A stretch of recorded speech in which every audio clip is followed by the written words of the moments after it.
The Great Plains were hit by one of the deadliest and most bizarre blizzards in American history, a sudden and violent winter storm that trapped children, teachers, and settlers alike. Extreme cold, blinding snow, and fierce prairie winds combined in a shocking weather disaster that changed lives and left an unforgettable mark on the Midwest. January 12th, 1888. On the sprawling, windswept prairies of the American Midwest, the sun rose on a day that seemed almost miraculous. After weeks of bitter cold, a gentle, almost spring-like warmth had crept across the plains. Families stepped outside without their heavy coats. Children trudged toward one-room schoolhouses in light clothing, and farmers, seeing the thaw, worked in shirt sleeves as if winter had momentarily surrendered. The air smelled faintly of melting snow, and the horizon stretched endlessly under a sky that seemed unusually calm. Yet beneath this serene surface, the atmosphere was anything but stable. Hundreds of miles to the north, an immense, frigid mass of Arctic air had begun moving southward from Canada, heavier and denser than anything the plains had seen in days. Its edges were sharp, like a blade cutting into the warm air clinging to the ground. Meteorologists of the time, part of the Army Signal Corps, had recorded the cold air's rapid advance. But with the limited technology of the era, they could not anticipate how quickly it would collide with the surprisingly warm air already settled over the region. Settlers on the Great Plains were used to hardship. Many were immigrants from Germany, Scandinavia, and other parts of Europe, drawn by the promise of free land under the Homestead Act. They had built simple sod or wooden homes, scattered miles apart, and their small schoolhouses sat isolated in the flat landscape, exposed to wind and weather. Yet on this morning, nobody suspected the danger lurking just beyond the horizon. Life went on as usual. Doors were opened, lessons began, and families breathed deeply of the calm, believing the warmth meant spring was near. By mid-morning, temperatures had risen dramatically, creating what meteorologists would later describe as an unstable boundary between warm, moist air from the Gulf of Mexico and the rapidly advancing Arctic front. In Omaha, Nebraska, readings climbed to 28 degrees Fahrenheit by 7 a.m., a sudden relief from the previous day's frigid cold. But this false spring was a treacherous illusion. The warm air was like a loaded gun waiting for the trigger that the Arctic front would soon pull. Children laughed on their walk to school, unaware that the horizon they gazed at held the silent roar of a storm gathering speed, a force so sudden it would soon rewrite the rules of winter survival. In this deceptive calm, the stage was set. Every decision, every step on the frozen ground, every child sent to a distant schoolhouse without adequate clothing would soon collide with nature's most brutal lesson. What began as a seemingly ordinary winter day was about to become one of the strangest and deadliest weather events in American history. The quiet of the prairie masked the approaching terror, a reminder that the Great Plains, as beautiful as they were, could change from calm to catastrophe in an instant. By late morning, on January 12th, 1888, the deceptive warmth that had lulled the plains into comfort began to feel precarious. Farmers paused mid-task, noticing a subtle, sudden chill in the breeze, a whisper of something colder rolling over the horizon. The sky to the northwest darkened unnaturally, a low, solid bank of clouds that seemed to move faster than the wind itself. Locals later described it as a freight train on the horizon, a soundless, heavy presence that carried with it a sense of imminent danger. The Arctic air mass had accelerated southward, fueled by temperature differences and the flat terrain of the prairie. This was not a gradual front. It was a wall of dense, bitter cold, nearly 18 degrees below 0 Fahrenheit in some northern locations as it crossed into Dakota territory. Meteorologists at the Army Signal Corps had observed the front moving swiftly, but with telegraph lines and early instruments, the warnings could not reach every remote farm or one-room schoolhouse in time. The storm was about to strike with almost no notice, leaving countless people unaware of the peril heading straight for them. The collision of the warm, moist air and the frigid Arctic mass created violent instability. The sky itself seemed to churn, and gusts of wind began to swirl, stirring loose snow into small, chaotic eddies. Clouds formed rapidly and darkened from gray to an ominous slate, the light shifting unnaturally, as if the sun itself were struggling to shine through the gathering tempest. For children walking to school or playing in the thawed fields, the change was imperceptible at first, but the prairie gave no shelter, and the full force of the approaching blizzard would soon be unavoidable. Teachers in the one-room schoolhouses sensed something amiss. Windows rattled under gusts that were stronger than ordinary wind, and the air seemed to carry a biting, unnatural edge. Many young instructors, far from family and unprepared for the ferocity of prairie storms, would soon be confronted with impossible decisions: to release children into the blinding snow or keep them in fragile buildings with minimal heat. The consequences of these decisions would define the tragedy of the day.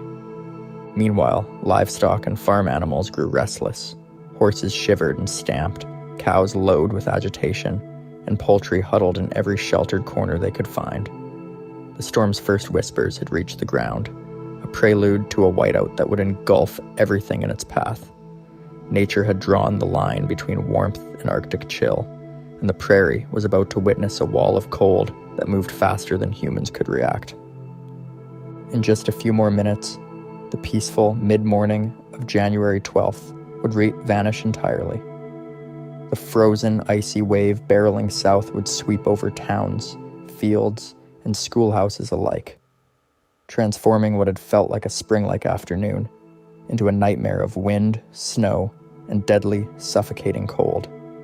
For the settlers of the Great Plains, life on January 12th was about to become a desperate battle against one of the strangest and most sudden weather disasters in history. By midday on January 12th, 1888, the Arctic front had reached the heart of the Dakota Territory, and the storm announced itself with a sudden terrifying force. One moment, the sun glinted off patches of melted snow, birds sang faintly in the thawed fields, and the prairie seemed calm. The next, visibility dropped to near zero, as fine, powdery snow whipped sideways, stinging exposed skin and freezing wet clothing instantly. Farmers caught outside had to fight their way back to barns, trudging through drifts forming faster than anyone could imagine. The wind was relentless, gusting between 50 and 60 miles per hour, carrying the snow in sheets that scoured the land. It sounded like a roaring river of ice, a deafening wall that seemed to push people and objects before it. Schools became islands in a white sea, their doors rattling and roofs groaning under the force. Teachers, many of whom were young women unaccustomed to the extreme northern winters, realized immediately that the children could not safely leave. Yet, the small stoves in one-room buildings struggled to maintain even minimal warmth against the sudden cold that plunged 20 degrees or more in minutes. On the open plains, the storm's power was devastatingly visible. Horses and cattle stamped and whinnied, driven into the barns or left to huddle together for any shelter they could find. Winds carved the snow into drifts 30 to 40 feet high in some areas, burying fences and covering roads entirely. In town, chimneys spewed thick smoke that bent sideways under the gale, and windows rattled dangerously. The sheer speed and intensity of the blizzard made it clear that this was no ordinary winter storm. This was a white hurricane, a moving wall of ice and wind that defied expectation and preparation. Children on the prairie were especially vulnerable. Many were still walking home from distant schoolhouses when the storm hit. The blizzard's timing, coinciding precisely with school dismissals, turned ordinary walks into perilous journeys. Teachers had only seconds to make split-second decisions, weighing the risks of staying inside poorly insulated buildings against venturing into the unrelenting snow. Those who attempted to guide students through the whiteout relied on ingenuity and courage, tying themselves together with ropes or holding hands in human chains to avoid being lost in the chaos. Meanwhile, families at homesteads watched helplessly from windows, recognizing the deadly conditions outside, but unable to intervene. The prairie offered no shelter from the unyielding wind, and the fine snow penetrated every gap, freezing clothes and coating faces within minutes. In towns and rural areas alike, the blizzard moved with astonishing speed, covering hundreds of square miles in just a few hours. Those caught in the open could feel the shock of the Arctic air immediately, a sudden numbness that made every movement painful and slow. By late afternoon, the storm had carved its path across Nebraska and Minnesota. Every mile of prairie it touched was transformed into a world of blinding white, where the horizon vanished and time seemed suspended.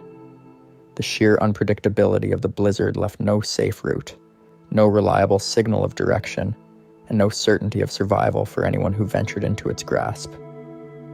The Schoolhouse Blizzard had arrived, and its relentless, violent energy would not be forgotten. As the blizzard raged on January 12th, 1888, small groups of children huddled inside their one-room schoolhouses, facing the terrifying reality outside. The wind howled so loudly that teachers could barely hear each other, and snow slammed against walls and windows like tiny frozen hammers. In many sod and wooden school buildings, the heat from the small stoves was barely enough to keep frost from forming on the floors and benches. Every movement outside required immense effort.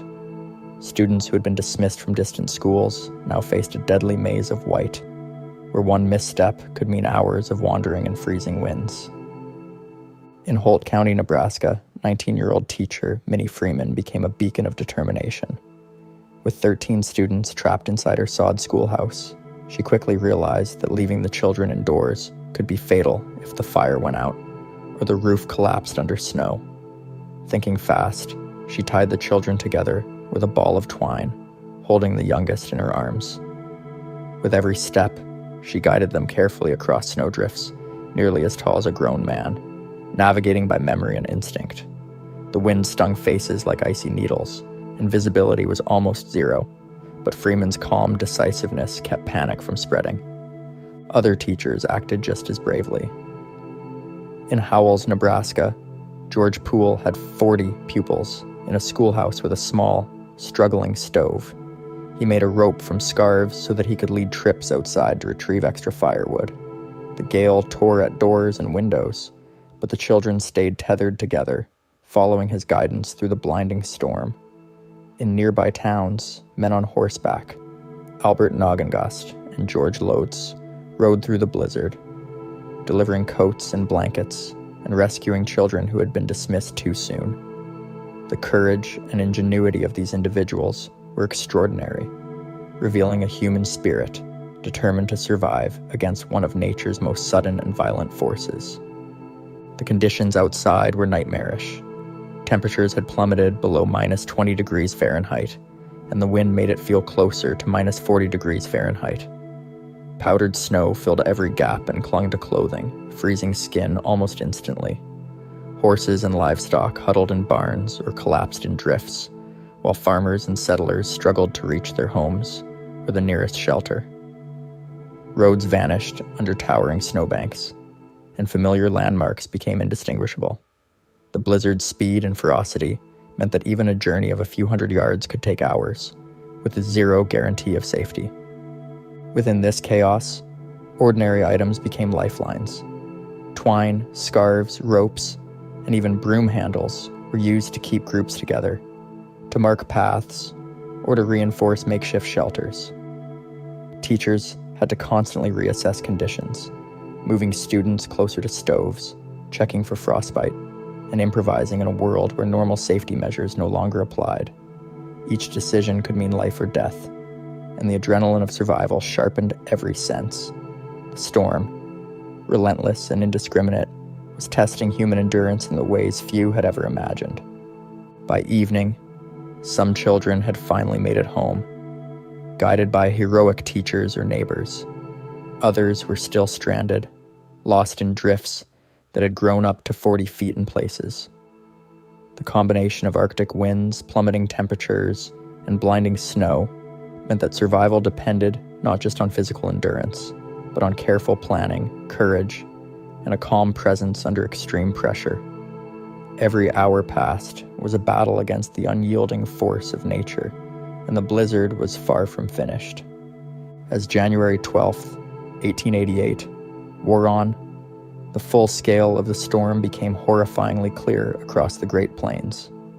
From the Dakota Territory down into Nebraska and parts of Minnesota, entire landscapes vanished beneath dense, swirling snow. Farmhouses, barns, and fences were buried under drifts sometimes 30 to 40 feet high, leaving only chimneys or roof peaks visible. Roads and trails disappeared entirely, turning familiar routes into featureless expanses of white. Families huddled inside sod homes, listening to the roar outside, unsure if any loved ones would make it back that night. The blizzard struck during the height of the school day, which made its timing especially devastating. Thousands of children were caught outside on their way to or from one-room schoolhouses scattered miles apart across the prairie. Teachers, often young and inexperienced, were forced to make impossible choices in the chaos. Some kept children inside, rationing meager heat sources and using blankets, firewood, and even hay bales to shelter them from the wind. Others attempted perilous rescues, tying children together or leading them along familiar paths, relying on memory as visibility dropped to near zero. Settlers faced not only the physical threat of the storm, but also the logistical nightmare of survival. Livestock froze in fields, water sources turned to ice, and supplies of firewood and food became critical within hours. Farmers tried to move animals to sturdier shelters, often braving the whiteout to do so. Mail carriers and other travelers became stranded, and even simple trips to neighbors could turn into life-threatening endeavors. The storm's suddenness meant that warnings were virtually useless. The Army Signal Corps had underestimated both its speed and ferocity. Across towns and farms, people improvised. Some dug tunnels through drifts to reach livestock or neighbors. Others tied ropes between buildings as guidelines, ensuring that trips across yards or streets could be made with some chance of survival. Windows were stuffed with blankets, doors reinforced with boards, and stoves kept burning day and night. It was a battle against the wind and cold that required constant vigilance. Survival depended not only on courage, but on quick thinking and adaptability in a landscape transformed into a near-white death. By nightfall, the storm had claimed many victims, yet it also revealed extraordinary acts of heroism. Farmers guided neighbors through drifts, siblings huddled together for warmth, and teachers who had risked everything managed to keep students alive. The blizzard did not discriminate. It challenged every human effort. Yet it also highlighted the ingenuity and endurance of those who faced it. Families who had once taken the prairie for granted suddenly understood the full power of nature. The events of this day would be etched into memories, letters, and local newspapers, forming the foundation of a legend that would be told for generations. As darkness fell on January 12th, survivors could see the enormity of the disaster around them. Homes were partially buried, fences obliterated, and livestock numbers dramatically reduced. The white horizon stretched endlessly, a chilling reminder that the Great Plains were not merely wide open. They were wild, untamed, and capable of overwhelming even the strongest human efforts. When dawn broke on January 13th, 1888, the Great Plains were unrecognizable. Snowdrifts towered over fences and homes, roads were entirely blocked, and the wind still howled in pockets across the plains.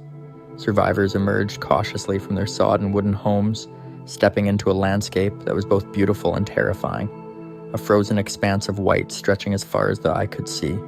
The scale of the disaster was immediately apparent, and the first priority was to locate missing children, stranded travelers, and anyone who had been caught outside. Communities sprang into action with remarkable speed. Despite the harsh conditions, neighbors formed search parties, using ropes tied together to maintain contact in the blinding snow and wind. Horses were hitched to sleds and wagons to carry the injured, and supply food and blankets. Farmers and ranchers worked tirelessly to dig out livestock, which had either been buried in drifts or trapped in barns, damaged by the gale force winds. Survival depended on coordination, courage, and local knowledge of the prairie, as even familiar routes were now deadly mazes. In towns like Plainview and Valley County, teachers who had survived led desperate rescues, guiding children who had become lost in the storm. Many relied on simple tools, ropes, boards, and the stars, once the blizzard subsided enough to glimpse the night sky. Some families were reunited within hours, others would wait days, searching through drifts and frozen streams for signs of loved ones. The blizzard had turned ordinary citizens into heroes, as every effort required ingenuity under life-threatening conditions. Medical care was limited and often improvised. Frostbite, hypothermia, and exhaustion were rampant among those rescued. Local doctors and volunteers worked around the clock in cold, dimly lit homes, using blankets, fires, and hot water to treat the afflicted. Even communication was difficult. Telegraph lines had been downed, and many rural settlements were completely cut off. Yet communities refused to yield to the overwhelming odds, coordinating rescue and recovery as best they could. The death toll, when finally tallied, was staggering.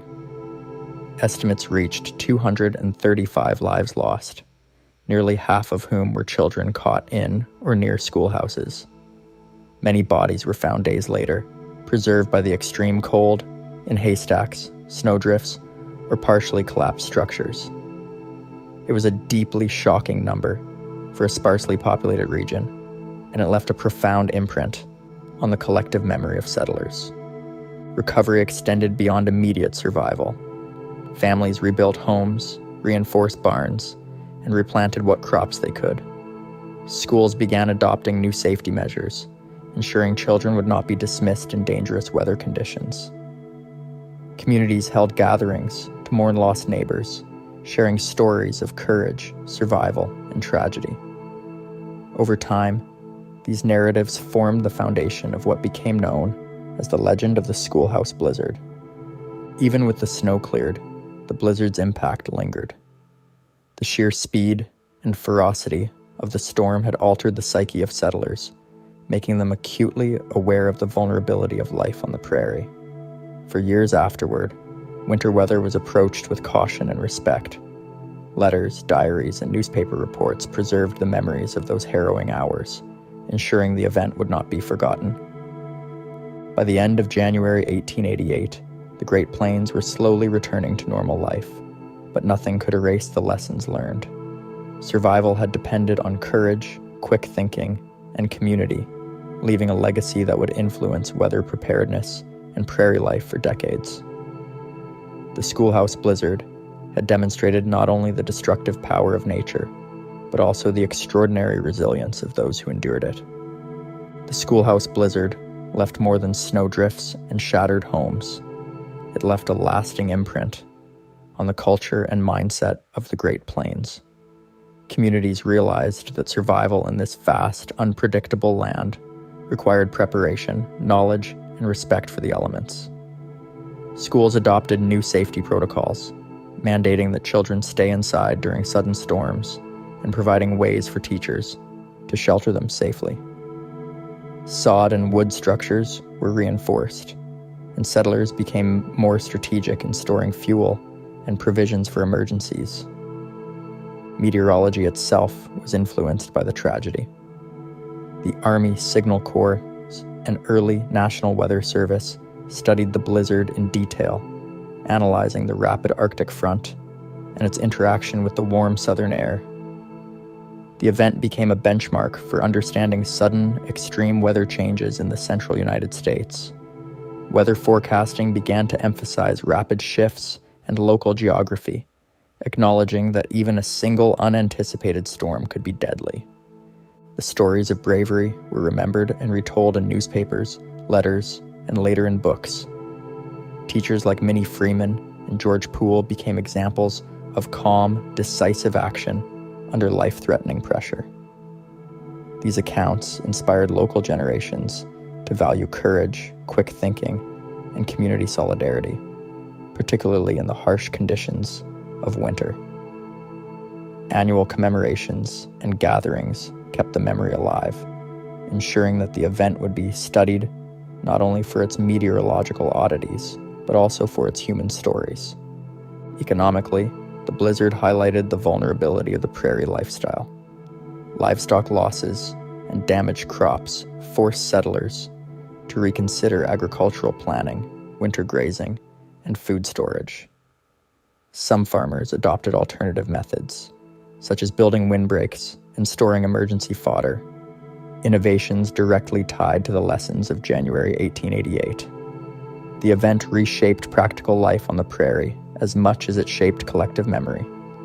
Psychologically, the blizzard reinforced the precarious balance of life on the plains. Survivors reported a newfound respect for the unpredictability of winter and the importance of community networks. Families began communicating more about weather conditions, creating informal alerts and signals to protect children and neighbors in future storms. The sense of vulnerability fostered resilience and preparedness, which became part of the cultural fabric of the region. Historians now regard the Schoolhouse Blizzard as a case study in extreme weather events. Its combination of speed, timing, and ferocity makes it a unique example of how environmental forces can overwhelm even experienced communities. The lessons learned shaped not just local policy and planning, but also national awareness of the power of sudden storms.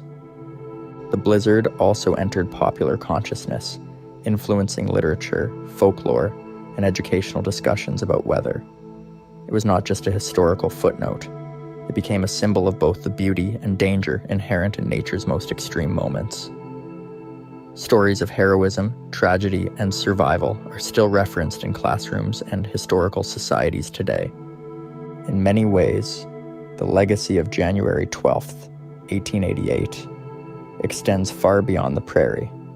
It's a reminder of the delicate balance between human ambition and nature's unpredictability. The Schoolhouse Blizzard demonstrates that even ordinary days can turn extraordinary in the face of forces beyond our control, leaving lessons for generations who would follow. By the time the snow finally settled in the early hours of January 13th, 1888, the Great Plains were left with a landscape transformed beyond recognition. Homes, schools, and fences were buried under snowdrifts that sometimes reached 30 to 40 feet, creating a silent, frozen labyrinth. For the survivors, every path became a challenge. Even familiar routes were unrecognizable, hidden beneath mounds of white. The suddenness of the storm had shown how fragile human plans can be in the face of raw natural power. Historians and meteorologists continue to study the Schoolhouse Blizzard, fascinated by the combination of warm southern air and a powerful Arctic front that collided with devastating speed. Modern analysis suggests that localized geography, valleys, slight hills, and open plains intensified the storm's effects, causing some areas to experience near zero visibility, while others were less affected. This microclimate behavior highlights just how unpredictable prairie weather can be, even for experts. The stories of courage, ingenuity, and resilience endure. Teachers who tied their students together or guided them to shelter demonstrated the critical importance of leadership in extreme conditions. Families who relied on neighborly communication to locate missing children emphasized the value of community networks. These acts are remembered not just for the heroism they represent, but for the lesson that preparation and quick thinking can save lives when nature acts without warning. Beyond human stories, the blizzard influenced policy and science. Communities adopted stricter school safety measures, ensuring children would remain indoors during sudden storms. Farmers improved storage, livestock protection, and building design to withstand harsh winter weather.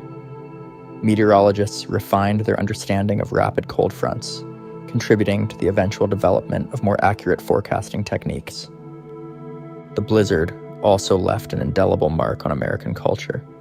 It became a cautionary tale, referenced in literature, historical accounts, and educational materials about weather disasters. The event underscored how even ordinary days can turn deadly and demonstrated the extreme power of the environment in shaping human experience. It remains a symbol of nature's unpredictability and the enduring need for vigilance in the face of extreme weather. In a broader sense, the Schoolhouse Blizzard exemplifies the intersection of environment, society, and human action. It shows how rapid, extreme events can reveal both the vulnerabilities and strengths of communities. The lessons learned influenced generations of settlers and meteorologists alike, shaping how people in the Midwest and across the country approach winter storms.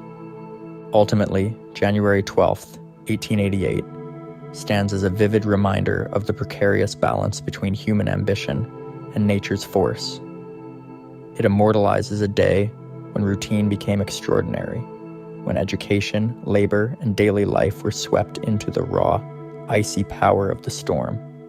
By studying it today, we gain insight not only into meteorology, but into human resilience, foresight, and the collective memory of survival. The Schoolhouse Blizzard remains a story that fascinates, teaches, and inspires.